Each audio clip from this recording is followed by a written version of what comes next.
नमस्कार साथियों, आइए सुनते हैं रविंद्रनाथ टैगोर जी की लिखी कहानी सीमांत। उस दिन सवेरे कुछ ठंड थी, परंतु दोपहर के समय हवा गर्मी पाकर दक्षिण दिशा की ओर से बहने लगी थी। जतिन जिस बरामदे में बैठा हुआ था, वहां से उद्यान के कोने में खड़े हुए कटहल और दूसरी ओर के शिरीष वृक्ष के बीच से बाहर का मैदान दिखाई पड़ता है। वह सुनसान मैदान फाल्गुन की धूप में धूं धूं करके जल रहा था। उसी से सटा हुआ एक कच्चा रास्ता निकल गया है। उसी पर एक खाली बैलगाड़ी धीमी चाल से गांव की ओर लौट रही थी और गाड़ीवान धूप से बचने के लिए सिर पर लाल रंग का गमछा लपेटे मस्ती में किसी गीत की कड़ियां दोहराता हुआ जा रहा था। ठीक इसी समय पीछे से किसी नारी का मधुर और हास्य स्वर फूट पड़ा। क्यों जतिन, क्या बैठे बैठे अपने पिछले जन्म की किसी बात को सोच रहे हो? जतिन ने सुना और पीछे की ओर देखकर कहा, क्या मैं ऐसा ही हतभागा हूं पटल, जो सोचते समय पिछले जन्म के विचारे बिना काम ही नहीं चलेगा?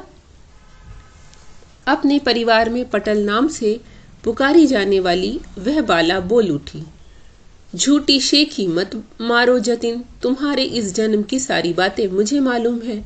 छी छी, इतनी उम्र हो गई फिर भी एक बहू घर में ना ला सके। हमारा जो धनेसर माली है, उसकी भी एक घर वाली है। रात दिन उसके साथ लड़ झगड़ कर मोहल्ले भर के लोगों को वह कम से कम इतना तो बता देती है कि उसका भी इस दुनिया में अस्तित्व है। तुम तो मैदान की तरफ मुंह करके ऐसे भाव दर्शा रहे हो मानो किसी पूनम के चांद से सलोने मुखड़े का ध्यान करने के लिए बैठे हो। तुम्हारी इन चालाकियों को मैं खूब समझती हूँ। यह सब लोगों को दिखाने के लिए ढोंग रच रखा है। देखो जतिन, जाने माने ब्राह्मण के लिए जनेऊ की आवश्यकता नहीं पड़ती। हमारा वह धनेसर माली तो कभी विरह का बहाना करके इस सुनसान मैदान की ओर दृष्टि गड़ाए बैठा नहीं रहता। जुदाई की लंबी घड़ियों में भी उसे वृक्ष के नीचे हाथों में खुरपी थामे समय काटते देखा है, किंतु उसकी आंखों में ऐसी खुमारी नहीं देखी। एक तुम हो जिसने 7 जन्म से कभी बहू का सलोना मुखड़ा नहीं निहारा, बस अस्पताल में शव की चीर फाड़ करके और मोटे मोटे पोथे रट रट कर उम्र के सुहावने दिन काट दिए। अब आखिर इस चिलचिलाती दोपहरी में तुम इस प्रकार ऊपर की ओर टकटकी बांधे क्या देखते रहते हो? कुछ तो कहो। नहीं, ये सब व्यर्थ की चालाकियां मुझे अच्छी नहीं लगती। देख देख कर सारा बदन अंतर की ज्वाला से जलने लगता है। जतिन ने सुना और हाथ जोड़कर कहा, चलो रहने भी दो, मुझे व्यर्थ में वैसे ही लज्जित मत करो। तुम्हारा वह धनेसर माली ही सब प्रकार से धन्य रहे। उसी के आदर्शों पर मैं चलने का यत्न करूंगा। बस अब देर नहीं। सवेरे उठते ही सामने लकड़ियां बिनने वाली जिस किसी बाला का मुंह देखूंगा, उसी के गले में स्नेह से गुथी हुई फूलों की माला डाल दूंगा। तुम्हारे ये कटाक्ष भरे शब्द अब मुझसे नहीं सहन होते। बात निश्चित रही ना? पटल ने पूछा। हाँ। तब चलो मेरे साथ। जतिन कुछ भी ना समझ सका। उसने पूछा, कहाँ? पटल ने उसे उठाते हुए कहा, चलो तो सही। परंतु जतिन ने हाथ छुड़ाते हुए कहा, नहीं नहीं, अवश्य तुम्हें कोई नई शरारत सूझी है। मैं अभी तुम्हारे साथ नहीं जाने का हूं। अच्छा, तो यहीं पड़े रहो, पटल ने रोष भरे शब्दों में कहा और शीघ्रता के साथ अंदर चली गई। जतिन और पटल की आयु में थोड़ा बहुत अंतर है और वह है सिर्फ 1 दिन का। पटल जतिन से बड़ी थी, चाहे उसे यह बड़प्पन एक ही दिन का मिला हो, लेकिन इस 1 दिन के लिए जतिन को उसके लिए लोकाचार हेतु सम्मान दिखाना होगा। यह जतिन को बिल्कुल भी स्वीकार नहीं। दोनों का संबंध चचेरे भाई बहन का है और बचपन एक साथ ही खेल कूद में बीता है। जतिन के मुख से दीदी शब्द ना सुनकर पटल ने अनेकों बार पिता और चाचा से इसकी शिकायत की, परंतु किसी प्रकार से भी इसका कोई खास फल निकला हो ऐसा नहीं जान पड़ता। संसार में इस एक छोटे भाई के पास भी पटल का छोटा सा मामूली नाम पटल आज तक नहीं छिप सका। पटल देखने में खासी मोटी ताजी गोल मटोल लड़की है। उसके प्रसन्न मुख से किए जाने वाले आश्चर्यजनक हास परिहासों को रोकने की ताकत समाज में किसी की भी नहीं थी। उसका चेहरा सास माँ के सामने भी गंभीरता का साम्राज्य स्थापित नहीं कर सका। पहले पहल वह इन बातों के कारण इस नए घर में चर्चा का केंद्र बनी रही। अंत में स्वयं पराजित होकर परिजनों को कहना पड़ा, इस बहू के तो ढंग ही अनोखे हैं।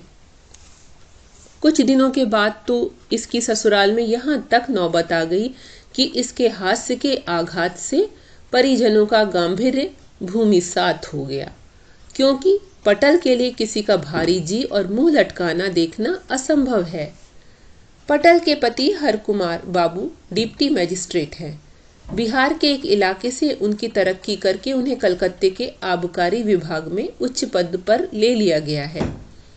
प्लेग के भय से कलकत्ते के बाहर उपनगर में एक किराए के मकान में रहते हैं और वहीं से अपने काम पर कलकत्ते आया जाया करते हैं।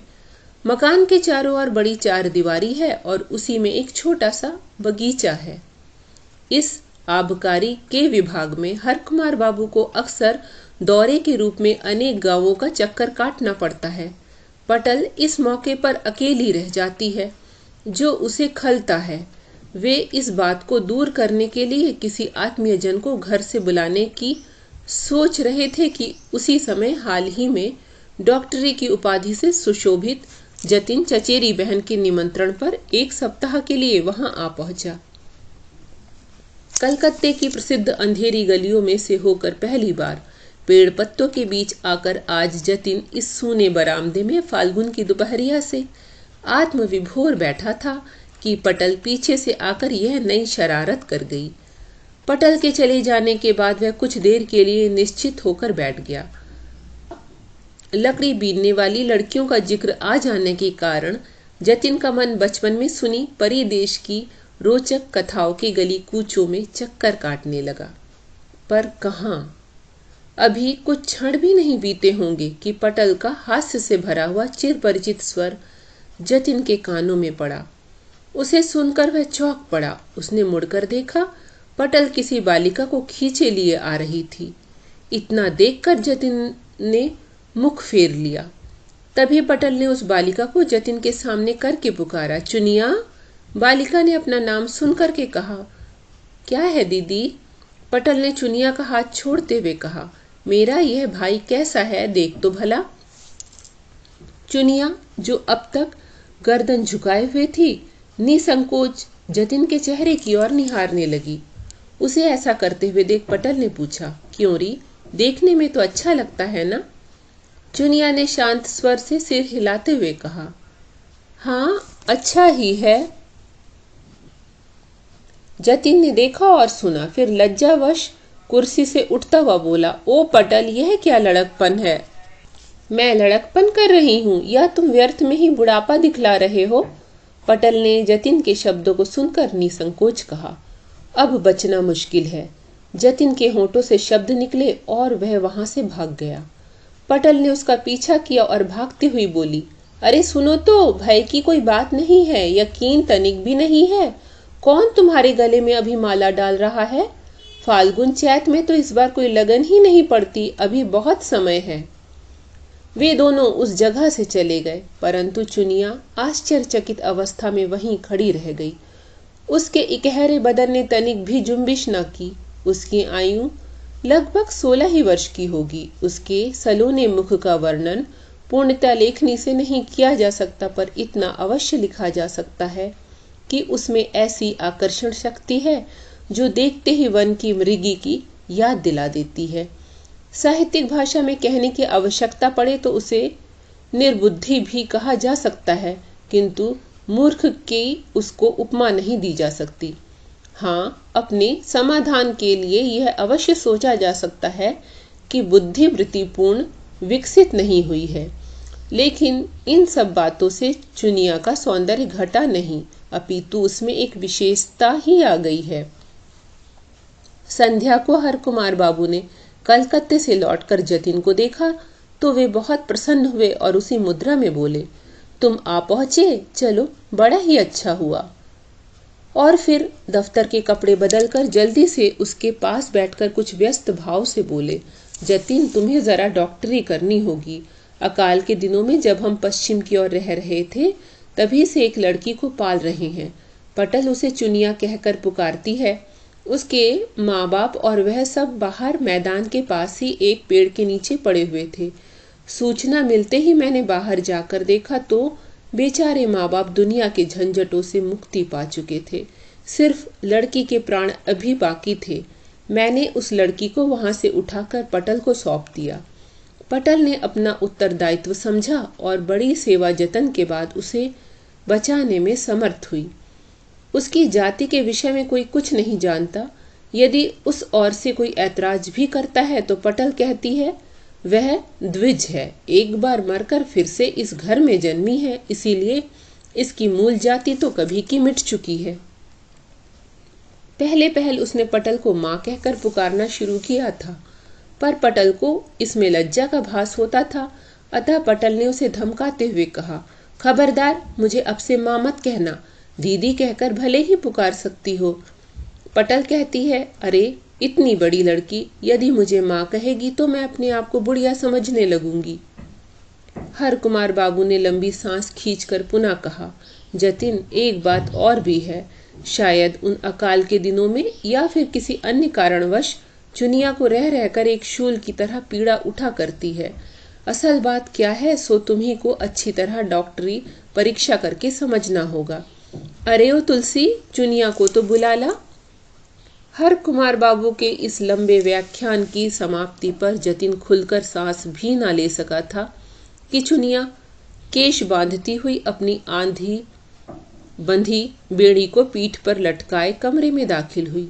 अपनी बड़ी बड़ी गोल आंखों को एक बार दोनों व्यक्तियों पर डालकर चुपचाप खड़ी हो गई।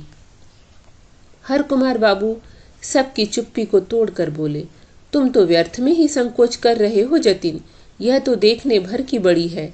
कच्चे नारियल की तरह इसके भीतर सिर्फ स्वच्छ तरल द्रव्य ही छलक रहा है। कठोर गरी की रेखा मात्र भी अभी तक फूटी नहीं है।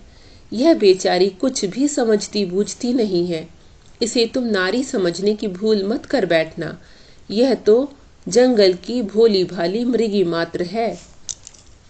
जतिन चुपचाप अपने डॉक्टरी फर्ज को पूरा करने में लग गया। चुनिया ने भी किसी प्रकार का संकोच नहीं किया और ना आपत्ति ही उठाई।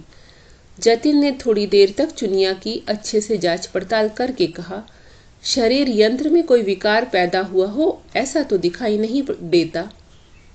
पटल ने उसी क्षण आंधी के समान वहां पहुंचकर कहा, हृदय यंत्र में भी कोई विकार पैदा नहीं हुआ है। जतिन, परीक्षा करना चाहते हो क्या? अच्छी बात है। और फिर वह चुनिया के पास जाकर उसकी ठोड़ी छूती हुई बोली, चुनिया, मेरा यह भाई तुझे पसंद आया ना? चुनिया ने सिर हिलाकर कहा, हाँ। पटल ने फिर पूछा, मेरे इस भाई से विवाह करेगी? चुनिया ने इस बार भी वैसे ही सिर हिलाकर कहा, हाँ। पटल और हर कुमार बाबू दोनों ही हंस पड़े। चुनिया इस खेल के मर्म को समझकर भी इन्हीं का अनुकरण किए हंसी से घिरा चेहरा लेकर एकटक ताकती रह गई। जतिन का चेहरा लज्जा से लाल हो उठा। वह कुछ परेशान सा होकर बोला, ओ पटल, तुम बहुत ज्यादती कर रही हो। यह तो सरासर अन्याय है। हर कुमार बाबू भी तुम्हें बढ़ावा दे रहे हैं। पटल के कुछ कहने से पूर्व हर कुमार बोले, यदि ऐसा ना करूं तो मैं इससे प्रश्रय पाने की प्रत्याशा कैसे कर सकता हूँ? तनिक बताओ तो सही। लेकिन जतिन, चुनिया को तुम नहीं जानते हो, इसी कारण तुम इतने हैरान हो रहे हो। लगता है तुम स्वयं लजा लजा कर चुनिया को भी लजाना सिखा दोगे। ज्ञान वृक्ष का फल उसे दया कर मत खिलाओ। आज तक हम सब ने सरल भाव से उसके साथ खेल किया है। अब तुम यदि बीच में आकर गंभीरता दिखाने लगोगे तो उसके लिए बड़ा असंगत सा मामला हो जाएगा।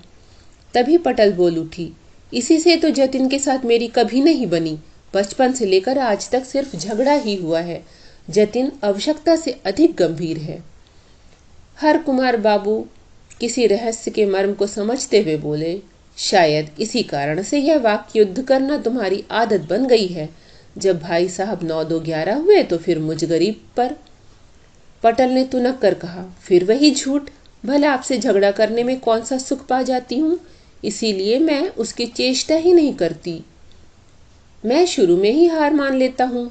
हर कुमार बाबू ने पटल को चिढ़ाने के अभिप्राय से उत्तर दिया। बड़ी बहादुरी दिखाते हो ना, शुरू में हार कर यदि मेरी अंत में मान लेते तो कितनी खुशी मुझे होती। आपने कभी समझने का भी प्रयत्न किया है इसे? इतना कहकर पटल चुनिया को लेकर वहां से चली गई। उसके जाते ही कमरे में नीरवता का आवरण छा गया। वे दोनों एक दूसरों को देखकर शांत बैठे रहे। थोड़ी देर के बाद तुलसी ने भोजन की सूचना दी। हर कुमार बाबू जतिन को लेकर तुलसी के पीछे रसोई घर में पहुंच गए। पटल वहां ना थी, चुनिया ने ही खाना परोसने का काम किया। जतिन सारी रात अपने कमरे की खिड़कियां खोलकर जाने क्या क्या सोचता रहा। जिस लड़की ने अपने माँ बाप को मरते हुए देखा है, उसके जीवन पर इसकी कैसी भयंकर छाया आकर पड़ी होगी। अच्छा हुआ जो विधाता ने कृपा करके उसकी विकसित बुद्धि पर एक आवरण डाल दिया। यदि किसी कारणवश वह आवरण कभी उठ जाए तो भाग्य की रुद्र लीला का कैसा भयंकर चिन्ह लक्षित हो उठेगा। जतिन जब फाल्गुन की दोपहरिया में वृक्षों के अंतराल से आकाश की ओर निहार रहा था तो उस समय उसके मन ने सारी दुनिया को माधुर्य के कुहरे से ढके हुए देखा था। लेकिन अब इस बुद्धिहीन लड़की ने अपनी हिरनी जैसी आंखों द्वारा उस सुनहले कुहरे को मानो पानी की काय की तह के समान हटा डाला है। फाल्गुन के इस आवरण के पीछे जो विश्व भूख प्यास से विकल विषाद के भार स्वरूप गठरी को देह पर लिए विराट प्रतिमा का रूप धरकर खड़ा है, आज वह जैसे किसी अंतराल से स्पष्ट दृष्टि गोचर हुआ है।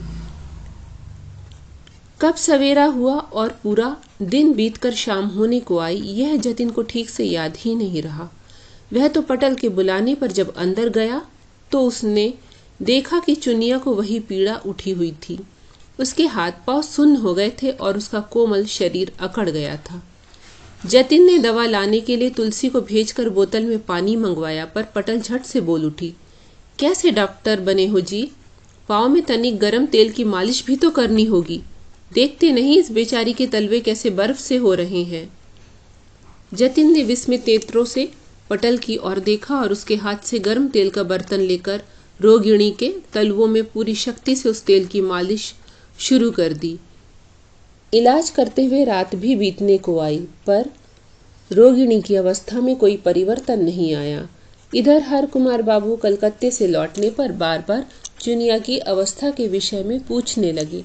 जतिन समझ गया कि इस समय दफ्तर से लौटने पर वह पटल से बातें करना चाहते हैं। हर कुमार बाबू की अवस्था पर वह परिहास करता हुआ पटल से बोला, हर कुमार बाबू छटपटा रहे हैं, तुम अब जाओ। उसी समय पटल ने मुंह बनाते हुए गंभीर मुद्रा में कहा, दूसरों की दुहाई तो दोगे ही, कौन छटपटा रहा है सो मैं अच्छी तरह जानती हूँ। मेरे चले जाने से ही अब तुम्हें रिहाई मिलेगी ना। इधर बात बात में चेहरे का रंग ऊषा की तरह लाल हो उठता है। तुम्हारे पेट में भी यह सब छिपा हुआ है, आज से पहले इसे कौन जान सका था? जतिन पटल के इस कटाक्ष से तिलमिला उठा। उसने हाथ जोड़ते हुए कहा, अच्छा दुहाई तुम्हारी, तुम यहीं रहो, मुझे क्षमा करो। तुम्हारे मुंह पर गांभीर्य रहने से ही मेरी जान बचेगी। मैंने समझने में भूल की थी। हर कुमार बाबू शायद इस समय सुख और शांति में है। ऐसा सुयोग उनके भाग्य में हमेशा नहीं बदा होता है। चुनिया ने तनिक आराम पाकर जब आंखें खोली तो पटल ने प्यार भरे स्वर में कहा, पगली, तेरी हिरनी जैसी आंखें खुलवाने के लिए तेरा वर बड़ी देर से तलवे सहलाकर तुझे मना रहा है, इसीलिए तूने देर की। अब समझी? छी छी, उठ, उसके पवित्र चरणों की धूली ले। चुनिया ने मानो अज्ञात प्रेरणा से उसी क्षण उठकर छुपी हुई श्रद्धा के साथ जतिन के चरणों की धूली माथे में लगा ली और दूसरे ही दिन से जतिन के साथ नई नई शरारतों का श्री गणेश हो गया। जतिन जब भोजन के लिए बैठता तो चुनिया प्रसन्न चित्त पंखा डुलाकर मक्खियों को दूर करने में जुट जाती। जतिन व्यस्त भाव से कह उठता, रहने दो, इसकी आवश्यकता नहीं। चुनिया ऐसा सुनकर विस्मित नेत्रों से पार्श्व कक्ष की ओर देखती और उसके बाद फिर से पंखा डुलाने लग जाती। जतिन जैसे खींच उठता और पटल को सुनाने के अभिप्राय से कहता, पटल तुम यदि इसी प्रकार मुझे तंग करोगी तो मैं कदापि भोजन नहीं करूंगा, यह लो मैं उठता हूँ। लेकिन एक दिन जतिन के उठने का उपक्रम देखकर चुनिया ने फिर पंखे को एक और फेंक दिया। जतिन को उसी क्षण उसके चेहरे पर विषाद की रेखाएं दृष्टिगोचर हुई। खिन्न अवस्था में उसी क्षण वह फिर बैठ गया।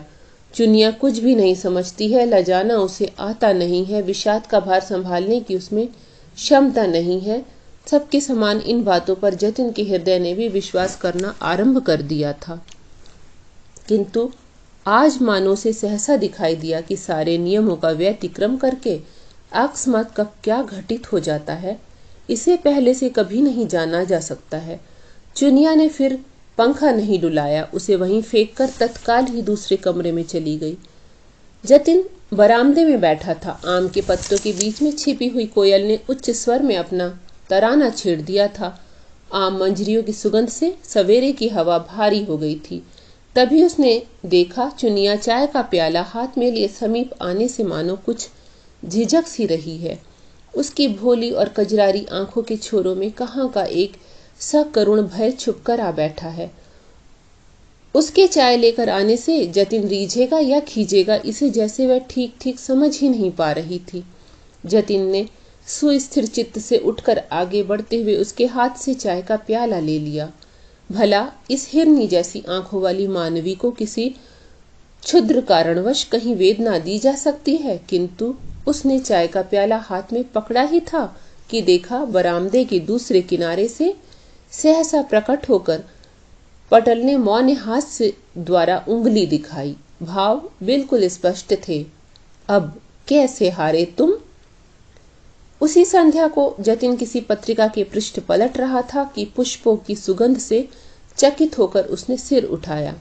देखा मौलसिरी के पुष्पों का हार हाथ में लिए चुनिया धीरे धीरे उसके कमरे में प्रविष्ट हो रही है।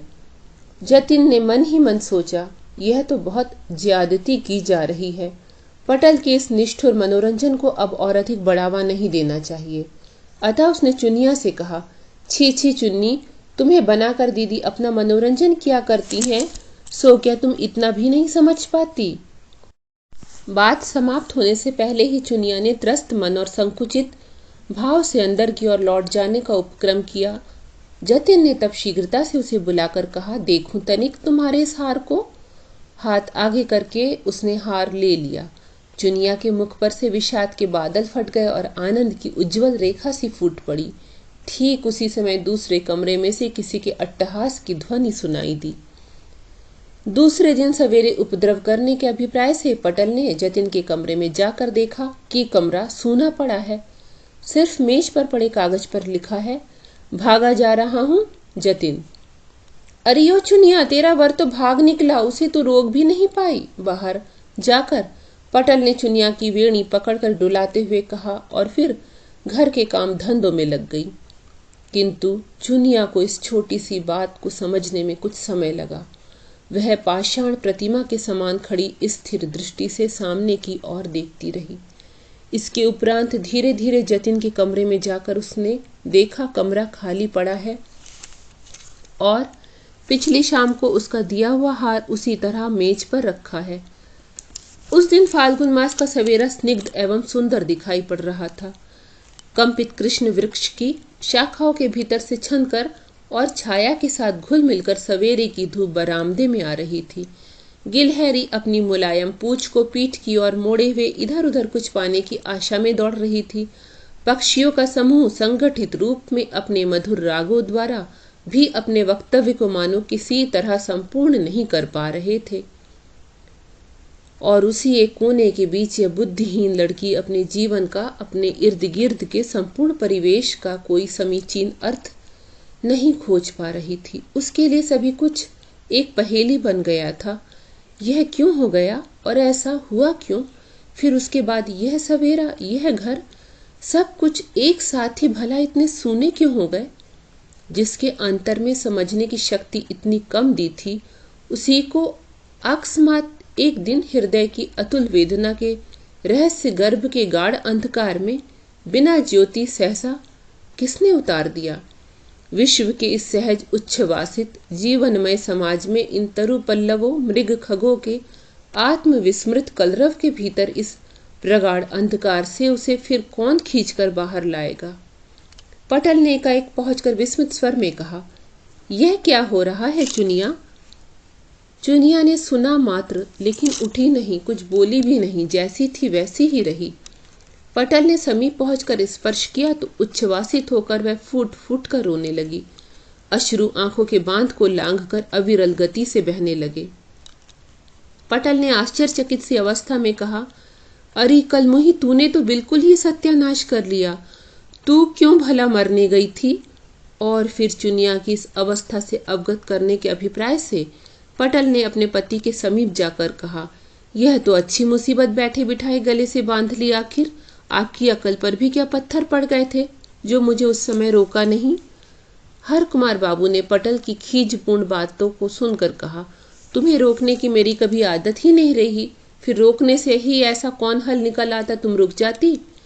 आप कैसे हो जी? पटल ने तुनक कर कहा, मैं यदि गलती करूं तो आप जबरदस्ती नहीं रोक सकते क्या? फिर वह उत्तर पाए बिना ही दौड़ती हुई आकर जतिन के कमरे में विरह व्यथा से पीड़ित लड़की को आलिंगनबद्ध करती हुई बोली, मेरी रानी बहन, तू क्या चाहती है सो एक बार तो दिल खोल कर मुझसे कह। किंतु चुनिया के पास ऐसी कौन सी भाषा है जिससे वह अपने हृदय के व्याघात को वाणी के द्वारा सुना सके। वह हृदय की सारी वेदना लिए मानो किसी अनिर्वचनीय वेदना पर जा पड़ी है। यह कैसी वेदना है? विश्व में और भी किसी को क्या ऐसी ही अनुभूति होती है? संसार उसके विषय में क्या सोचता होगा? किसी भी विषय में चुनिया कुछ भी तो नहीं जानती है। वह तो केवल अपने इन आंसुओं के द्वारा ही कुछ कह सकती है। मन की पीड़ा को दर्शाने का तो और कोई उपाय उसका जाना हुआ नहीं है। फिर पटल के ही ओष्ठ हिले। चुनिया, तेरी दीदी बड़ी उच्छृंखल है, लेकिन स्वप्न में भी नहीं सोचा था। कोई भी कभी उसकी बात पर भरोसा नहीं करता। फिर तूने ही ऐसी भयंकर भूल क्यों की? चुनिया, एक बार, बस एक बार अपनी दीदी की ओर मुंह उठाकर तो देख। उसे क्षमा कर दे बहन। किंतु चुनिया का मन इस अकस्मात घटना से बिल्कुल ही विमुख हो चुका था, इसीलिए वह किसी भी तरह पटल के मुख की ओर ना देख सकी। सारी बातें अच्छी प्रकार से नहीं समझने पर भी उसने एक प्रकार के गूढ़ भाव से पटल पर क्रोध प्रकट किया था। वह उसी अवस्था में अपने हाथों में जोरों से सिर गड़ाए रही। पटल तब धीरे धीरे अपनी भुजाओं को हटाकर चुपचाप उठकर चली आई। पाषाण प्रतिमा की तरह खिड़की के किनारे स्तब्ध भाव से आकर खड़ी हो गई। फाल्गुन की धूप से चिकनी चमकीली सुपारी वृक्ष की पल्लव को निहारते निहारते उसके दोनों नेत्रों से अश्रु बहने लगे। और अगले दिन चुनिया उसे बिल्कुल दिखाई नहीं दी। पटल उसे बड़े प्यार से अच्छे अच्छे आभूषणों और वस्त्रों से अलंकृत किया करती थी। वह स्वयं बड़ी बेतरतीबी से रहती, अपनी स्वयं की सजावट के विषय में कोई यत्न नहीं करती, लेकिन सजावट की अपनी आकांक्षा को वह चुनिया को सजाकर ही पूरा कर लेती थी। आज बहुत दिनों के संचित वह सारे आभूषण और वस्त्र चुनिया के कमरे में पड़े हुए थे। अपने हाथों के कंगन और चूड़ियां तथा नाक की लौंग तक वह उतार कर डाल गई थी। अपनी पटल दीदी के इतने दिनों के लाड़ प्यार को मानो उसने अपनी देह से बिल्कुल ही चिन्ह रहित कर डालने का भरसक प्रयत्न किया है। हर कुमार बाबू ने पता लगाने के लिए पुलिस में सूचना भेजी।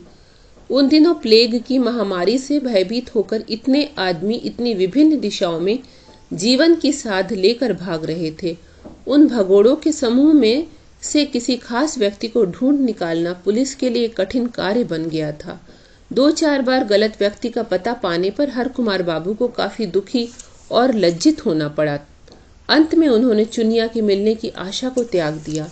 एक दिन जिसे अज्ञात की गोद में पड़ा पाया था, वही आज फिर किसी अज्ञात में ही अंतर्ध्यान हो गई थी। सरकारी प्लेग अस्पताल का डॉक्टर जतिन दोपहर का भोजन करके अस्पताल पहुंचा ही था कि सूचना मिली, जनाने वार्ड में कोई नई रोगिणी आई है। पुलिस उसे रास्ते से उठा कर लाई है। जतिन देखने गया।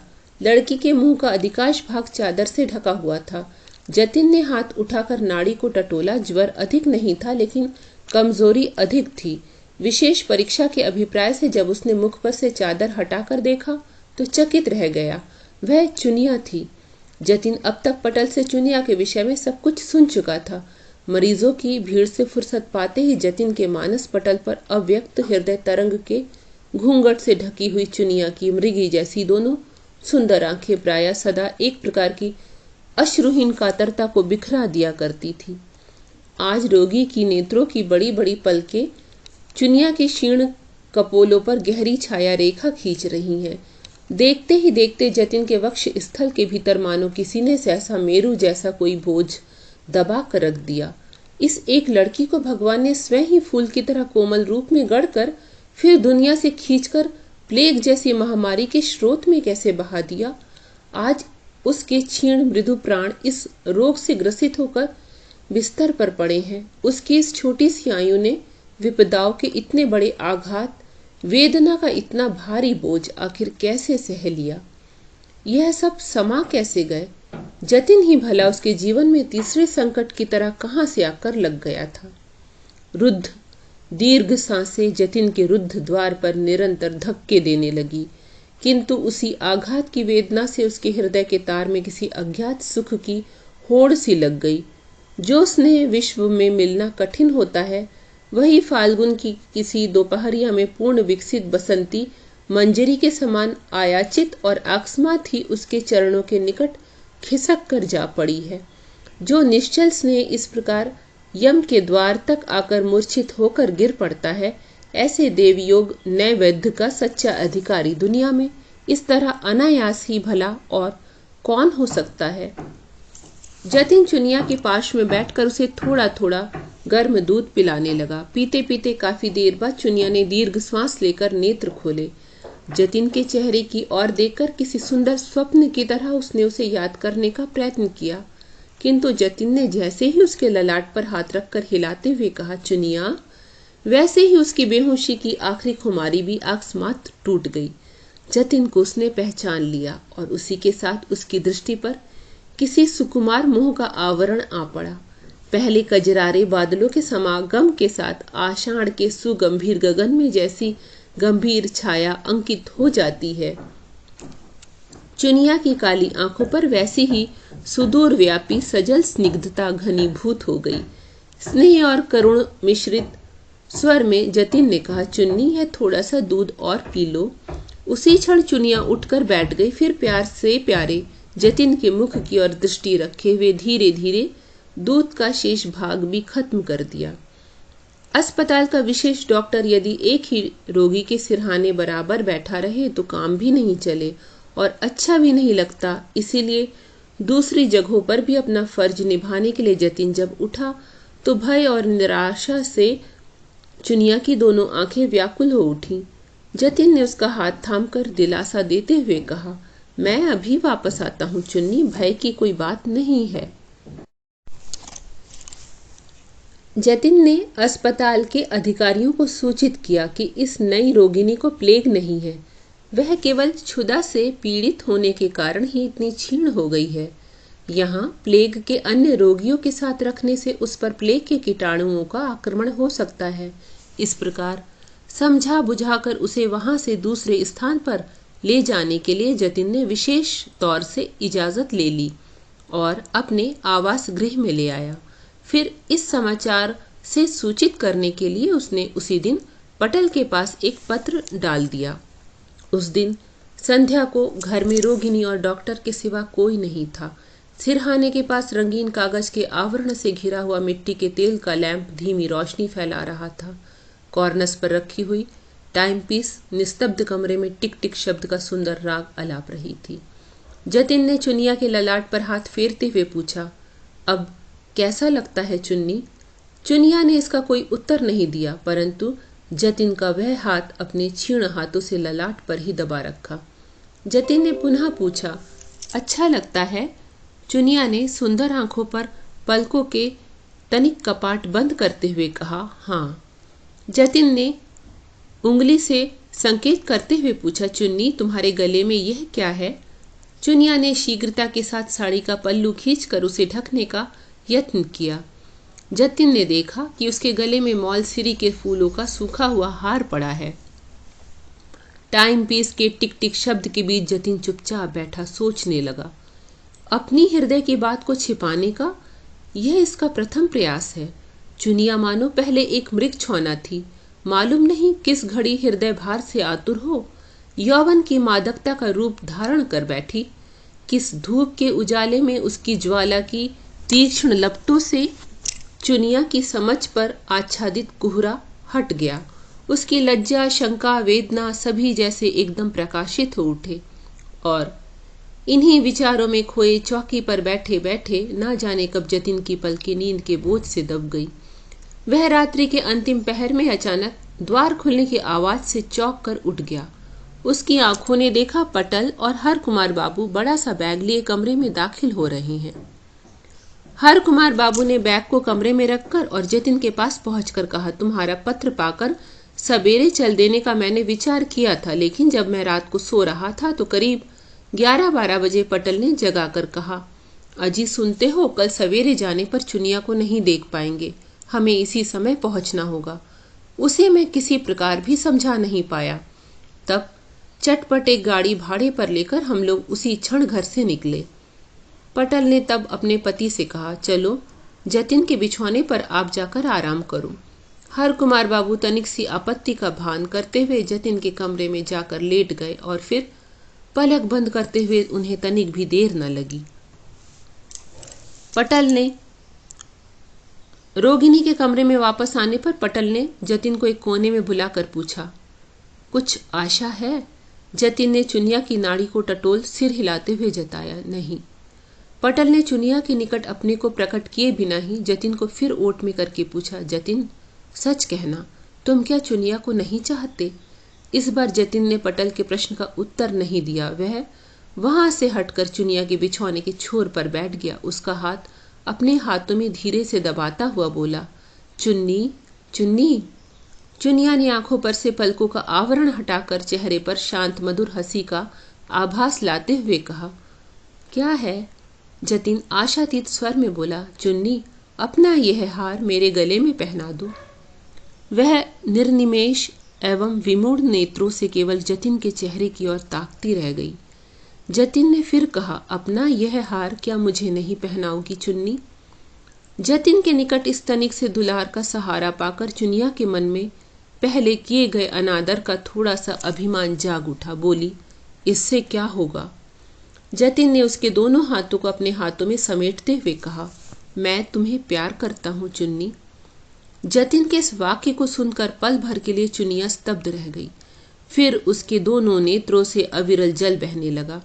जतिन बिछौने से उतरकर भूमि पर घुटने टेक कर बैठ गया और चुनिया के हाथों के पास उसने अपना सिर रख दिया। चुन्नी ने अपने गले का हार उतारकर जतिन के गले में पहना दिया। तब पटल ने चुनिया के पास आकर पुकारा, चुनिया। स्वर को पहचानते ही चुनिया का कांतिहीन मुख चमक उठा। बोली, क्या है दीदी? पटल उसके क्षीण हाथों को अपने हाथों में थाम कर बोली, अब तो तू मुझसे नाराज नहीं है बहन? चुनिया ने स्निग्ध कोमल दृष्टि पटल के चेहरे पर फेंकते हुए कहा, मैं नाराज कहाँ थी दीदी? पटल की ओर से कोई उत्तर नहीं मिला। वह मुड़कर जतिन से बोली, जतिन तुम थोड़ी देर के लिए उधर वाले कमरे में जाकर बैठो। जतिन बिना किसी संकोच के चुपचाप चला गया। पटल ने उसके जाते ही बैग खोलकर उसमें से सारे आभूषण और वस्त्र निकाले। फिर रोगिणी को बिना हिलाए डुलाए खूब सावधानी से उसके कमजोर हाथों में कुछ चूड़ियों को पिरोकर 2 कंगन भी पहना दिए। इसके बाद आवाज दी, जतिन। जतिन आ गया। तब उसे शैया पर बिठाकर पटल ने उसके हाथों में चुनिया का एक सोने का हार थमा दिया। जतिन ने धीरे धीरे चुनिया का सिर ऊंचा करके हार उसके गले में पहना दिया। उषा की लाली में जब सूर्य की प्रथम किरण चुनिया के चेहरे पर पड़ी, तब उसे देखने के लिए वह वहां नहीं थी। उसके अम्लान मुख की कांति देखकर ऐसा प्रतीत नहीं होता था कि वह मरी पड़ी है।